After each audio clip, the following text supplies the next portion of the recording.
Assalamualaikum warahmatullahi wabarakatuh. Let me introduce myself. My name is Asi Susanti. I'm from BBI2. In this my video, I'm going to answer the question from Miss Leni Rohlia, MPD, as our lecturer teaching English foreign language methodology. So, the first question, please mention and explain briefly the components of communication process. And there are 6 components of communication process. Number 1, context. So, this context may be physical, social, chronological, and cultural. And number 2, sender or encoder is a person who sends the message. And a sender makes use of symbols such as word, graphic, and visual aids to convey the message and produce to required response. And the sender may be an individual or a group or an organization. And number 3, message. Message is a key idea that the sender wants to communicate. And number 4, medium. Medium is used to exchange or transmit the message. And next, number 5, recipient or decoder is a person for whom the message is intended or aimed or targeted. And the last, feedback is the main component of communication process as it permits the sender to analyze the efficiency of the message, and it helps the sender in confirming the correct interpretation of message by the decoder. And next, the second question, why do humans need a language? So, language is a vital part of human connection, although all species have their ways of communicating. Humans are the only ones that have mastered cognitive language communication.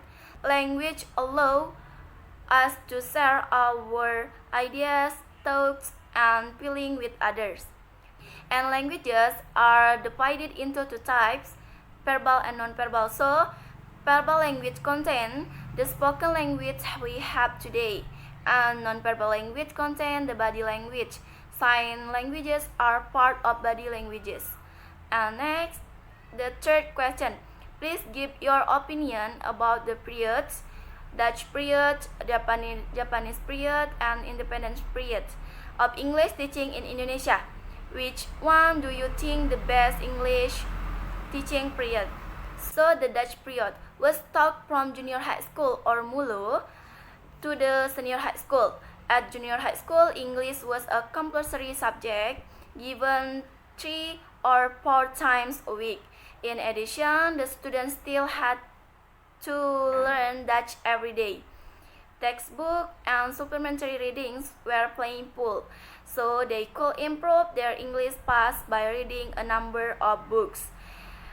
And the teachers were well paid. At the end of the 3rd year, they had to have written and oral examination. As a result, MULO graduated could speak, read, and write good English. And next, the Japanese period during the Japanese occupation of Indonesia for 3.5 years.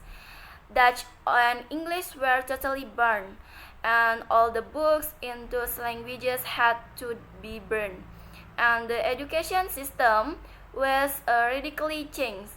Instead of Dutch, Japanese was taught intensively as it was designed to become the second language of Indonesia.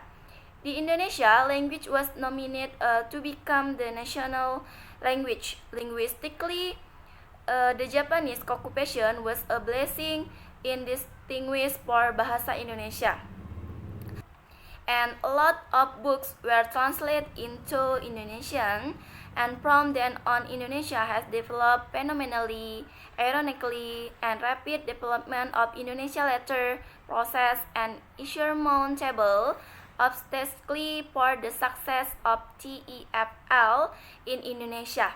When Bahasa Indonesia can meet all the primary and secondary needs of Indonesia, it will be very difficult for a foreign language to share a place in society as another medium of communication.